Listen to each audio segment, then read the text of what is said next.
பாட்டாளி மக்கள் தான் பெட்டி வாங்குற மாதிரி ஒரு பிரேம் உருவானதுக்கு காரணம் கேட்டா இவங்க செய்த பிழையான அரசியல் தான். சரி, இப்போ கூட்டணி பிழை தான். அது உண்மைதான். எல்லாரும் பண்றது தானே, நீங்களும் தானே பண்ணிருக்கீங்க.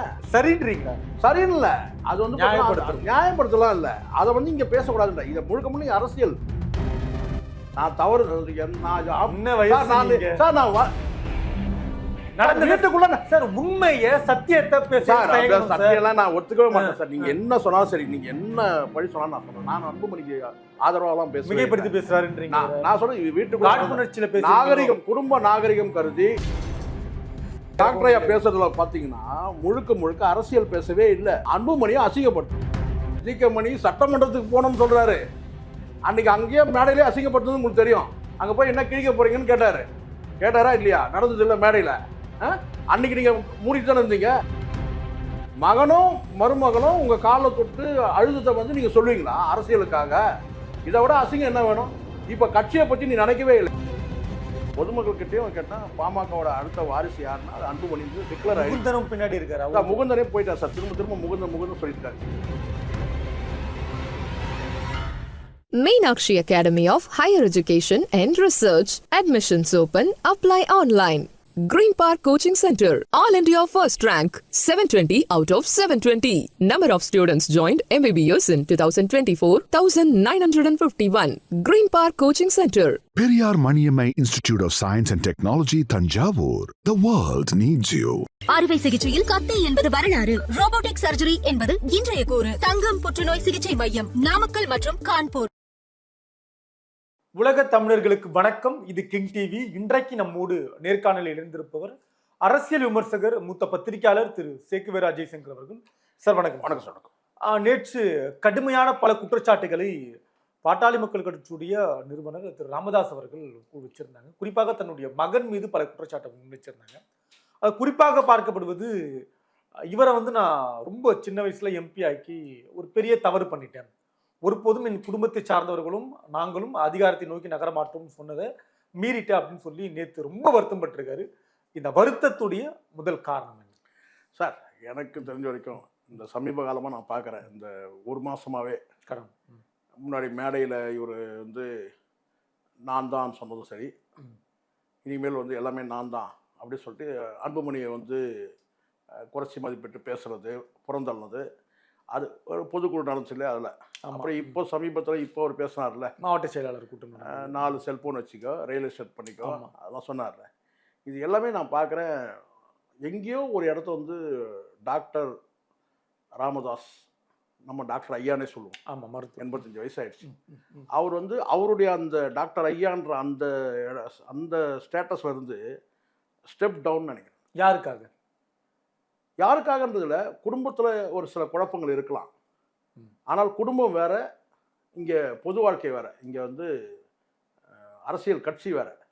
குடும்பங்களில் எல்லா குடும்பங்களையும் நடக்கிற விஷயங்கள் தான்.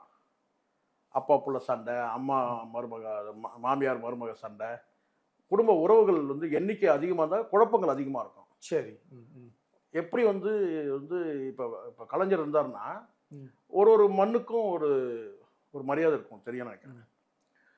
தஞ்சாவூர் மண்ணுக்கே உள்ள ஒரு மகிமை இருக்குது, ஒரு மகத்துவம் இருக்குது. என்னன்னு கேட்டிங்கன்னா, அந்த விருந்தோம்பல், அந்த உறவு முறை, அந்த உபசரிப்பு, மரியாதை, மூத்தவருக்கு மரியாதை, இது வந்து பார்த்தீங்கன்னா அந்த தஞ்சாவூர் மண்ணுக்கே உள்ள மகத்துவம். ஒவ்வொரு மண்ணுக்கு இருக்கு இல்லையா? இப்போ மதுரைனா ஒரு சொல்லுவாங்கல்ல வீரம், நெல்லைனா வந்து வீரம்லாம் சொல்லுவாங்கல்ல, அந்த மாதிரி ஒன்று ஒரு மகத்துவம் கேட்டால் இங்கே வந்து உறவு முறை வந்து விருந்தோம்பல். சரி, அது நான் பார்க்கும்போது இவங்க உள்ள அந்த மண், நான் சொல்கிறது திண்டிவனமாக இருக்கட்டும், விழுப்புரம், நான் எங்கேயும் நான் சாதியை சொல்ல, என்ன ஏதாவது எடுத்து விட்டாருங்க, நான் சாதி சொல்லவே இல்லை. சாதியை குறிப்பிட்டு நான் பேசவும் மாட்டேன், பிடிக்கவும் பிடிக்காது. நான் சாதிக்கு ஆனால் வந்து அந்த மண்ணோட மகத்துவமா என்னன்னு தெரியல. இப்படி வந்து ஒரு குடும்பத்தை சார்ந்து எப்படி பார்த்தாலும் நீங்கள் வந்து சொல்கிற சார், இங்கே அரசியலில் நீங்கள் நிறைய ஏற்றத்தாழ்வுகள் இருக்குது, பல பிழைகள் அரசியலில் வந்து பல கட்டங்களில் வந்து பிழையான அரசியல் பண்ணது தமிழ்நாட்டில் 2 பேரும் நீங்கள் சொல்ல முடியும். பிழைய அரசியல் பண்ணாங்க, பிழைப்புக்காக இல்லை, பிழையாக அரசியல் பண்ண தப்பாக பண்ணிட்டாங்க, தப்பாக பண்ணதான், பிழைப்புக்காக சொல்ல பிழையா அரசியல் பண்ணதுன்னா வைகோ ஒருத்தரும் வந்து டாக்டர் ராமதாஸும். சரி, அந்த அணி சேர்றதுல ஏற்பட்ட அந்த முத்திரை தான், அதை தொடர்ச்சியாக தான் வந்து எல்லாரும் பெட்டி வாங்கினாலும் இவங்க மட்டும் வந்து அந்த பெட்டிக்கு வந்து பார்த்தீங்கன்னா வந்து ஒரு அக்மார் முத்திரை வாங்கிக்கிட்டாங்க. பெட்டி வாங்குற கட்சின்ட்டு. எல்லா கட்சியும் தான் பெட்டி வாங்குற கட்சி. எந்த கட்சி பெட்டி வாங்கலை. அந்தந்த கட்சி வளர்ச்சிக்கு ஏற்ற மாதிரி பெட்டி, சூட்கேஸு, அந்த பெரிய பிரீஃப் கேஸு இந்த மாதிரி அளவுக்கு ஏற்றவங்க வாங்கிக்கிறாங்க. ஆனால் இவரை பொறுத்த வரைக்கும் என்ன, பாட்டாளி மக்கள் கட்சி தான் பெட்டி வாங்குற மாதிரி ஒரு ஃப்ரேம் உருவானதுக்கு காரணம் கேட்டால் இவங்க செய்த பிழையான அரசியல் தான். சரி, இப்போ கூட்டணி பிழை தான். அந்த கூட்டணி பிழை தான் இப்போ அவர் மையப்படுத்தி பேசுறாரு. ஆமா, அது உண்மைதான். எல்லாரும் பண்ணது தானே, நீங்களும் தானே பண்ணியிருக்கீங்க. நீங்க ஒவ்வொரு காலகட்டத்தில் நீங்க அந்தந்த காலகட்டத்தில் நீங்க பேசலாம், பிரச்சனை கிடையாது சார். இப்போ உங்க குடும்ப பிரச்சனையை கொண்டு வந்து இப்போ கட்சியோட பிரச்சனையோட சேர்த்து நீங்க ஓட்டுறீங்க. குடும்ப பிரச்சனை தனி, அரசியல் என்னவோ அது. இல்ல சார், தாம் பாதிக்கப்பட்டதை சொல்றாரு. பாதிக்கப்பட்டது நேத்து கூட ஒருத்தர் போன மனைவிக்கு மன அழுத்தத்தை சொல்றாரு, விரும்புறாரு, கண்ணீர் ஒரு வர்றாரு. குடும்பத்துல இதெல்லாம் நடக்கும். சத்யேஷ் சரின்றீங்களா? சரின்னு இல்ல, அது வந்து நியாயப்படுத்தலாம் இல்ல, அதை வந்து இங்க பேசக்கூடாதுன்ற. இதை முழுக்க முழுக்க அரசியல் கட்சியை பேசுங்க. இல்ல, இந்த கடந்த நடவடிக்கை நிமிஷமா உங்களோட பேச்சில் நல்லா கவனிச்சு பாருங்க. இவர் பேசுறது எல்லாமே நீங்க சொல்றது நீங்க பாருங்க, வெறும் கூட்டணி அந்த அமைச்சது மட்டும் நீங்க பேசினா பரவாயில்ல. அம்மா வந்து வாட்டர் பாட்டில் தூக்கி அடிச்சாரு, அதோடு நிப்பாட்டு. அது தப்பா? இருங்க. எந்த சூழ்நிலை எப்படி என்ன நடந்தது தெரியுமா சார்? நான் தவறு,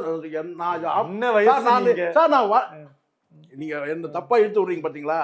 நான் வந்து சரின்னு சொல்லல சார். இது வந்து ஒரு குடும்பத்துக்குள்ள நடக்கிறதுன்ற, நான் இதை கொச்சைப்படுத்தக்கூடாதுன்ற. நோக்கம் என்ன ஆகுது தெரியுங்களா? அன்புமணி வந்து ஒரு வில்லனா காட்டணும். அன்புமணி வந்து பெண்கள் வந்து கிட்ட வந்து ரொம்ப கொடூரமானவனா காட்டணும். தாயை மதிக்காதவர், தாயை வந்து பாட்டில் தூக்கி அடிச்சவர், நீங்க அப்படி கொண்டு போறீங்க. பல இளைஞர்கள் பார்த்துட்டு இருக்காங்க. அதான் நானும் சொல்றேன். இது வந்து ஒரு குடும்பத்துக்குள்ள நடந்தது தவறே. சரின்றீங்க. குடும்பத்துக்குள்ள தவற வந்து கூப்பிட்டு வந்து பெல்ட்டால பிள்ளைய 2 அடி அடிச்சிடலாம். ஆனால் ஒரு பொது வாழ்க்கையில கொண்டு வந்து நீங்க இப்படி பேசுறது தப்பு, ஏத்துக்க முடியாது, சரியில்லைன்னு சொல்றேன். நீங்க வீட்டுக்குள்ள செய்யுங்க சார். மகனை வந்து வீட்டுக்குள்ள நீங்க கண்டீங்க, அம்மாவை ஏன் இப்படி பண்ணன்னு சொல்லி கண்டிக்கலாம். ஒரு 60 வயசை கடந்த ஒரு இது கேட்டா, அவருக்கே ஒரு 60 வயசு நினைக்கிறேன், பேரம்பேச்செல்லாம் எடுத்துட்டாரு திரு அன்புமணி அவர்கள். நீங்க என்ன சொன்னாலும் ஒரு விஷயம் சொல்ல மாட்டேன். தாயை வந்து எந்த பிள்ளையும் வந்து பார்த்தீங்கன்னா வந்து சில நேரங்களில் கோபதாபங்கள் நடக்கும் சார், தள்ளுமுள்ளு நடக்கும். அங்கே வீட்டுக்குள்ள என்ன மாதிரி நடந்தது யாருக்கு என்ன தெரியும்? எந்த பிள்ளை வந்து பார்த்தீங்கன்னா ஓங்கி கை நோக்கி அடிச்சாக்கான்னு கேட்டால் அடின்னு வாங்கிக்கிறான், இப்படின்றான். பண்ணுறாங்களா இல்லையா? நம்ம பாருங்க, என்ன அரசியல் பேச வேண்டியது, நம்ம என்ன அரசியல் பேசுறோம். இது காரணம் யாரு? டாக்டர் ஐயா தான். தலைமை பண்பு. எந்த பிள்ளைய அடிச்சாலும், அம்மா அடிச்சாலும் அப்பா அடிச்சாலும் அப்படியே சாத்வீகமா வாங்கிக்கிறேன்னா அப்படி தடுக்கிறது தான். அங்க எப்படி நடந்தது தெரியாதுல்ல சார். நீங்க ஒரு லிமிட்டுக்கு மேல மருமகனும் மகனும் காலில் விழுந்து கதறி அழுதாங்க, ஆமா சொல்ற அப்படின்னு சொல்றீங்க, அழுதா. இது என்ன நாகரிகம்? இது என்ன நாகரிகம்? தப்பு இருக்கு நடந்த வீட்டுக்குள்ள சார். உண்மைய சத்தியத்தை சத்தியெல்லாம் நான் ஒத்துக்கவே மாட்டேன் சார். நீங்க என்ன சொன்னாலும் சரி, நீங்க என்ன பழி சொன்னாலும் நான் சொல்றேன். நான் அன்புமணிக்கு ஆதரவாலாம் மிகைப்படுத்தி பேசுறாருன்றீங்க. நான் சொல்றேன், வீட்டுக்குள்ள நாகரிகம், குடும்ப நாகரிகம் கருதி இதை வந்து நீங்க வெளியவே பேசக்கூடாது. குடும்பத்துக்குள்ள நடக்கிறது சார். இதை நீங்க வெளியில கொண்டு வந்து கொட்டதுல என்ன உங்களுக்கு கிடைக்குது? உங்களுக்கு நோக்கம் என்ன? சரி, டாக்டர் ஐயா சொல்ற நோக்கம் என்ன நீங்க சொல்லுங்க. தன்னுடைய பாதிப்பை சொல்றாரு. விரக்தியின் வெளிப்பாடு டாக்டர் ஐயா பேசுறது. ஆமா சார், விரக்தி. மகனால தனக்கு விரக்தி. எதுக்காக விரக்தின்னு கேக்குறேன் நான். நீங்க சொல்லுங்க. கடந்த காலத்தில் தன்னுடைய மகன் எடுத்த தவறான முடிவால் கட்சி அன்னைக்கு பேசி இருக்கணும். இப்ப பேச 26 எலெக்ஷன் பத்தி பேச சொல்லுங்க. இப்ப பேச 26 எலெக்ஷன் பத்தி பேச சொல்லுங்க. முடிஞ்சிருச்சு சார். ஏற்கனவே அறியப்பட்டது தான். ஒரு சட்டமன்ற உறுப்பினரே போய் கேட்டாராம், இவரு அன்புமணி கிட்ட போய் கேட்டபோது, நீங்கெல்லாம் சட்டமன்ற உறுப்பினர் ஆகணும், எம்எல்ஏ ஆகணும், நான் ஜெயிலுக்கு போகணுமான்னு கேட்டாராம். யாரு? அன்புமணி அவர்கள். நீங்கெல்லாம் எம்எல்ஏ ஆகணும், போங்க போங்க போய் வேலை செய்யணும். அது குடும்ப கட்சின்னு ஆயிடுச்சு. குடும்ப கட்சி ஆக்குனது நீங்க தான். முதல் குற்றவாளி யாருங்க? குடும்ப கட்சி ஆக்குனது ராமதாஸ் அவர்கள். ஆமா, குடும்ப கட்சி. நீங்களே குடும்ப கட்சி ஆக்கிட்டு அதுக்கப்புறம் இப்போ வந்து கடைசி காலத்துல வந்து நான் தவறு பண்ணிட்டேன், அதை பண்ணிட்டேன், சத்தியத்தை தலித் ஏழுமலை வந்து அமைச்சராக்குறேன். ஆமா, அமைச்சராக்குனாங்க. அது வரைக்கும் உங்களுடைய செயல்பாடு கரெக்டா இருந்துச்சு. அதுக்கப்புறம் அன்னைக்கு வந்து மன்மோகன் சிங் பின்னாடி இந்த சைடில் பேரன்னா யாரு? தயாநிதி மாறன். இந்த சைடில் 2 பேர் தான் சார். அங்கே வந்து மன்மோகன் சிங் பக்கத்தில் வந்து 2 பேர். பெருமையாக இருந்ததுல அன்னைக்கு, நமக்கு கூட பெருமையாக இருந்தது இல்லை? ஒரு பக்கம் வந்து 2 பக்கமும் தமிழர்கள். இந்த சைடில் ஒருத்தர், அந்த சைடில் ஒருத்தர். மன்மோகன் சிங் நடுவில் வருவார், நடந்து வர. நீ பாருங்க, அதெல்லாம் உங்களுக்கு பெருமையாக இருந்ததுல அன்னைக்கு மகன் வந்து வரும்போது. மகன் மூலமா வரக்கூடிய அந்த வரவெல்லாம் வரும்போது நல்லா இருந்ததா? வரவுன்னு தான் நான் சொன்னேன். வழக்கு வரும்போது கஷ்டமாயிடுச்சு. கூட சேர்ந்து பண்ணிட்டு அதுக்கப்புறம் விலகி வந்துட்டு ஒரு கூட விலைக்கு வந்துட்டாருன்னா ஒரு விலகி சிக்க வைக்கிறாரா மகனை? இப்போ வந்து குற்றச்சாட்டு எப்படி தெரியுமா சார் இருக்கு? இதுக்கு எனக்கு தொடர்பே இல்லை, எல்லாமே அவர் தான், யாரு தன் மகன் தான், அன்புமணி தான். ஆனா பழனி சொல்லக்கூடியது கடந்த பாராளுமன்ற தேர்தலில் கூட்டணிக்காக ஒரு முடிவு எடுக்கிறீங்க. கூட்டணிக்காக யாரெல்லாம் போறாங்க? நம்ம அண்ணாமலை வந்து எல்லா வேலையும் பண்ணது இந்த அண்ணாமலை தான். இதுலயும் அண்ணாமலை ஆடு மேய்க்கிறதுக்கு போயிடுச்சு. இது அண்ணாமலை, எல்முருகன், முழுக்க முழுக்க அண்ணாமலையோட முயற்சி தான் சார். லாஸ்ட் கூட்டணி வச்சது வந்து கேட்டினா த்ரெட் பண்ணி கூட்டணி வச்சாங்கன்னா எல்லாருமே பேசுனாங்க. மிரட்டி தான் கூட்டணி வச்சாங்க அப்படி பேசப்பட்டதா இல்லையா? அன்னைக்கு நீங்க ஏதாவது ஒரு சமிக்ஜையா ஒரு அறிக்கை விட்டுருந்தீங்கன்னா கூட பரவாயில்ல. அத கால பிச்சாடு தாங்க உண்மை. கால பிடிச்சாடு யாரு? உங்க பிள்ளை, உங்களுடைய பிள்ளையும் உங்க மருமகள் தானே அழுகுறாங்க. அதை வந்து நீங்க ஏன் வெளியே சொல்றீங்க? இப்போ உங்க குடும்பத்துக்குள்ள நடந்தது சார் அது. இதை நீங்க வெளியவே சொல்லக்கூடாது. கட்சியோட நிர்வாகம் என்ன? இன்னைக்கு என்ன முடிவு? முடிஞ்சு போன கதை. இப்போ நீங்க சொல்லுங்க. இப்போ ஏன்பா இந்த தேர்தலில் நான் எடுக்கிறதா முடிவு, கூட்டணி முடிவு. இப்போ நம்ம வந்து கேட்டா வந்து பிஜேபியோட கூட்டணி இல்லை, டிக்ளேர் பண்ண சொல்லுங்கன்னு இன்னைக்கு பண்ண சொல்லுங்க. ஒரு டாக்டர் ஐயாவை நீங்க தானே இன்னைக்கு அவர் தான் நிறுவனர், சொல்லுங்க. நாங்க பிஜேபியோட கூட்டணியில் இல்லை, டிக்ளேர் பண்ண சொல்லுங்க. அது மட்டும் சேஃபா இருக்கிறீங்க சொல்லலாமே. இப்போ கூட ஒரு தவறான முடிவு. அப்போ ரைட், பாராளுமன்ற தேர்தல் தவறான முடிவு எடுத்துட்டாங்க. இப்போ பிஜேபியோட ஏடிஎம் கூட பிஜேபி இருக்கு, நம்ம கூட்டணிக்கு போறீங்களா இல்லையா சொல்லுங்க. பிஜேபி அல்லாத ஏடிஎம் கூட கூட்டணிக்கு போறோம், இல்ல ரெண்டுமே வேணாம், நாங்க வந்து தலைக்கவா டிஎம்கேவோட போறோம். நீங்க டிஎம்கேவோட போறோம். ஏதாவது டாக்டர் ஐயா பேசுறதுல பாத்தீங்கன்னா முழுக்க முழுக்க அரசியல் பேசவே இல்லை. அன்புமணியை அசிங்கப்படுத்தணும். யாராலும் நியாயம் பேசணும் சதீஷ்? தன்னுடைய சொல்றாரு. துன்பத்தெல்லாம் கிடையாது. துன்பம், வலி, அழுத்தம், இந்த கிழுத்தம் இதெல்லாம் வேணாம். அன்புமணியை அசிங்கப்படுத்தணும். அவர் மேடையில காலாடு, ஒவ்வொருத்தருக்கும் நம்ம பார்த்து தானே இருக்கிறோம். மேடையில காலாடுறதுதான் தெரியுது. மேடையில கவனமா இருக்கு. கோகா மணிய ஜிகே மணி சட்டமன்றத்துக்கு போனோம்னு சொல்றாரு. அன்னைக்கு அங்கேயே மேடையிலே அசிங்கப்படுத்துறது உங்களுக்கு தெரியும். அங்க போய் என்ன கிழிக்க போறீங்கன்னு கேட்டாரா இல்லையா? நடந்தது இல்லை மேடையில. அன்னைக்கு நீங்க மூடிட்டு தானே இருந்தீங்க. அன்னைக்கு ஏன்பா வந்து இந்த மாதிரி வந்து ஒரு அறிக்கையில கண்டிச்சிருக்கலாம்ல, ஜென்ரலா கூட விட்டுருக்கலாம். அதெல்லாம் திமுக நடக்கும். பொதுவான ஒரு அறிக்கை வரும். எந்த தலைவரும் வந்து இன்னொரு தலைவர் வந்து மேடையில இருந்து இந்த மாதிரி பேசக்கூடாது, ஏதோ ஒன்று அறிக்கை விட்டீங்களா? என்ன ஜனநாயகம் இருக்குது? குடும்ப கட்சி, குடும்பத்துக்குள்ள நடக்கிற பிரச்சனை. இப்போ நீங்க ரெண்டு பிரிவா பிரிஞ்சுக்கணும். குடும்பத்துல இந்த குழம்பு வைக்கல, உப்பு போடல, ரசம் வைக்கல, இதெல்லாம் வந்து குடும்ப பிரச்சனை. காலில் விழுந்து அழுத, கையில விழுந்த, இதெல்லாம் பேசக்கூடாது. அரசியல் என்னவோ அதை பேசும். அது வரைக்கும் பேசுங்க. இப்போ உங்க நோக்கம் என்ன ஆயிடுச்சுன்னு கேட்டீங்கன்னா, சரி அப்படி அரசியல் நீங்க வந்து எல்லாத்தையும் பேசணும்னு முடிவாயிடுச்சுன்னா, இப்போ டாக்டர் ஐயா நாளைக்கு சொல்லுங்க, திமுக தான் கூட்டணி சொல்லுங்க பார்க்கலாம். இல்லை நீங்க சொன்ன மாதிரி தாவேக்கா ஒரு மாபெரும் தலைவர் வந்து விஜய் தலைமையிலான தாவேக்காவுடன் கூட்டணிக்கு போறோம் சொல்லுங்க. இல்லை ரெண்டுமே சொல்ல வேணாம் சார், பிஜேபியோட கூட்டணி இல்லை. இப்போ திரும்ப சொல்றாரு, இப்போ வேற வழி இல்லாம எடுக்கிறோம். இப்போ இந்த இடத்துல அண்ணன் திரும்ப சொல்றாரு கேட்டா, பிஜேபி எந்த அலைன்ஸ்ல இருக்குதோ அந்த அலைன்ஸ் நாங்க வந்து கூட்டணி கிடையாது, பாமக உட்பட சொல்றாருல. நீங்க சொல்லுங்க. நீங்க லாவகமா பாமக மறைச்சிடுறீங்க. சரி இருக்கட்டும் சார். சார் இன்னைக்கு நான் சொல்றேன், மனமாற்றம் எல்லாருக்கும் நடக்கிறது தான். அண்ணன் திரும்பவும் வந்து பாத்தீங்கன்னா அப்படியே மனமாற்றம் இல்லாதவரும் கிடையாது. அப்படியே சொல்லலாம் வேணா. அதுக்கப்புறம் இருக்கவே இருக்கு சார். ஆலோசனை கிடையாது சார். நாளைக்கே வந்து கேட்டினா வந்து பாட்டாளி மக்கள் கட்சி திமுகவோட கூட்டணிக்கு போனாங்கன்னா அங்க ஒரு சமரசம் பேசப்படும், நடக்கும் சார். அரசியல் எதுவுமே நடக்காது எதுவும் கிடையாது.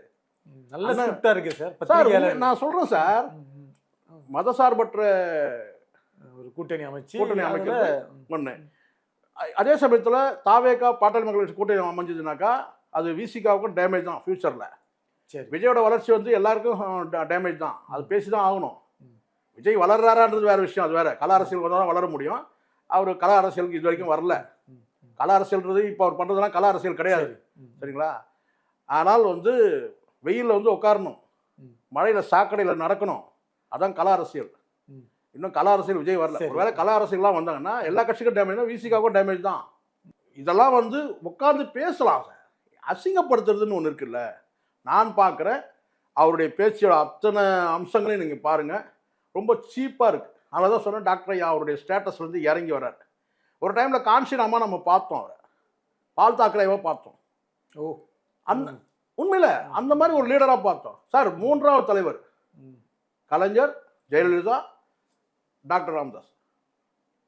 இன்னைக்கு எங்க வந்து இறங்குறாரு பாத்தீங்களா அவரு? குறைந்தபட்சமா அவருடைய வயதுக்காவது அன்புமணி சார் வயதுக்கு சார் இப்போ எங்க சார் அவர் வந்து மரியாதை குறைவா அவர் நடந்தாரு? நீங்க மேடையிலே மைக்கு தூக்கிட்டு சார் அதெல்லாம் வந்து இதெல்லாம் ஒரு சகஜமான விஷயம். எல்லாரும் அங்க வந்து பாருங்க பனையூர்லன்றாரு. இது ஒவ்வொரு நடந்துதான் இல்லையா? ஒரு மனுஷனுக்கு ஒரு இயல்பு. அதெல்லாம் வந்து ஒரு பெரிய போராட்டம். நீங்க உங்க முன்னாடி தான் நடந்தது. நீங்க பயங்கர சார் மகனுக்கு ஒரு நியாயம், அப்பா அப்படி கிடையாது சார். நீங்க சார் அதை விட நீங்க கொடுமை என்னன்னு கேட்டீங்கன்னா, தீரனுக்கு வந்து பாத்தீங்கன்னா வந்து அன்புமணியோட செல் நம்பர் தெரியாதா? நீங்க சொல்லுங்க. தெரியும்ல, அங்கே நோட் பண்ணாரா இல்லையா? ஆமா. நம்பர் சொன்னாக்கா நீ உட்காந்து என் பக்கத்துல உட்காந்து நம்பரை நீ நோட் பண்ணி, நீ மைக்க தூக்கி போட்டதை சொல்றீங்களே, தீரன் அப்பதான் பேப்பர் எடுத்து நோட் பண்றாரு. என்னன்னு இது வரைக்கும் தெரியாதான் அவர் நம்பர். எப்படி அப்ப என்ன செய்யணும்? தீரனை உடனே நீங்க நீக்க வேண்டியது தானே? என்ன பலமுறை நீக்கப்பட்டவர் தான் தீரன். கொட்டி திட்டிட்டீங்க. நல்லா நான் சொல்றது அது இல்லை, யாரையும் அசிங்கப்படுத்துவேன். நான் அன்புமணிக்கு சப்போர்ட்டா நான் பேசுவேன். கடந்த காலத்துல அன்புமணி பேசுறேன், பல வார்த்தைகள் கண்டிச்சிருக்கிறேன். இதே முதலமைச்சர் துண்டுச்சீட்டுன்னு சொன்னவர், டயர் நக்கின்னு சொன்னவர், அவருடைய மருத்துவருக்குள்ள அந்த லாங்குவேஜே வந்து அவர் வந்து பார்த்தீங்கன்னா வந்து மருத்துவராகவே நடந்துக்கல. அவர் பேச்சில் பல பேச்சுகள்ல நாகரிகமற்ற பேச்சு தான் நிறைய பேசியிருக்காரு.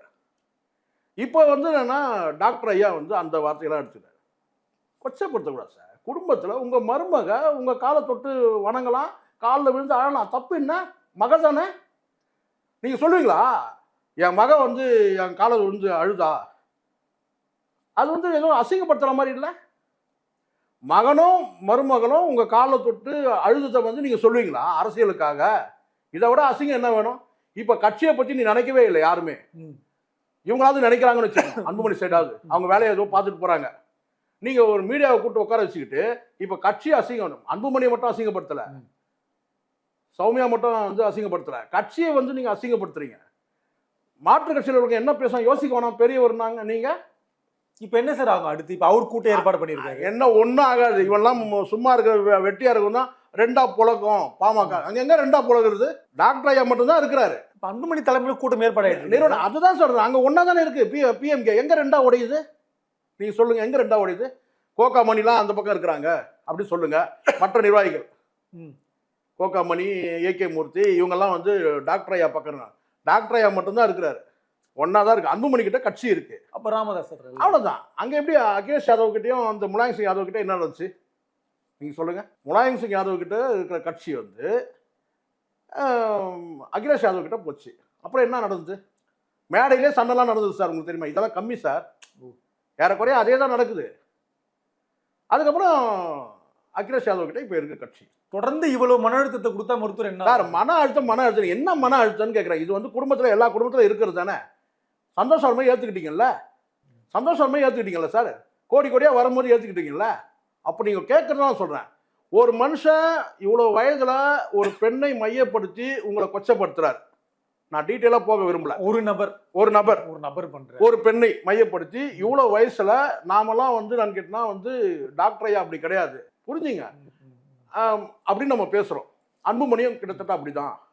பெண்களுக்கு பாதுகாப்புள்ள ஒரு கட்சி அது பாட்டாளி மக்கள் கட்சி. கடந்த காலத்தில் அந்த மாதிரி எந்த சலசலப்பும் அது மாதிரி ஏற்பட்டதே கிடையாது. அப்படியான ஒரு கட்சி. ஒருத்தர் மையப்படுத்தி பேசுறாரு, அது உங்களுக்கு மன அழுத்தமா தெரியல. இவ்வளவு வயசுல இப்படியான ஒரு குற்றச்சாட்டு வைக்கிறாரு ஒருத்தர், ஒரு பெண்ணை மையப்படுத்தி, அது உங்களுக்கு மன அழுத்தமா இல்லை. இது வரைக்கும் அதுக்கு ஒரு பதில் அறிக்கை எதுவுமே இல்லை. அவர் பேசிட்டே தான் இருக்கிறாரு. அது அசிங்கமா அவமானமா தெரியல உங்களுக்கு. ஆனால் மருமகளும் மகனும் வந்து உங்க காலை பிடிச்சி, அது எவ்வளவு தப்பு தெரியுங்களா? அது எவ்வளோ ஒரு அப்பா ஸ்தானத்தில் நீங்கள் இருக்கிறீங்க. உங்கள் காலில் விழுந்த ஆசீர்வாதம் வாங்கலாம், அழலாம், எல்லாம் பண்ணலாம் சார். அதை போய் நீங்கள் கொச்சப்படுத்தீங்களா? நீங்கள் வெளியே சொல்லுவீங்களா? நீங்கள் அம்மாவுக்கும் பிள்ளைக்கும் ஏதோ வாக்குவாதம் நடந்திருக்கு, புரியுங்களா? அவன் வந்து எப்போவே அம்மாவுக்கு ஒரு உரிமை இருக்குது.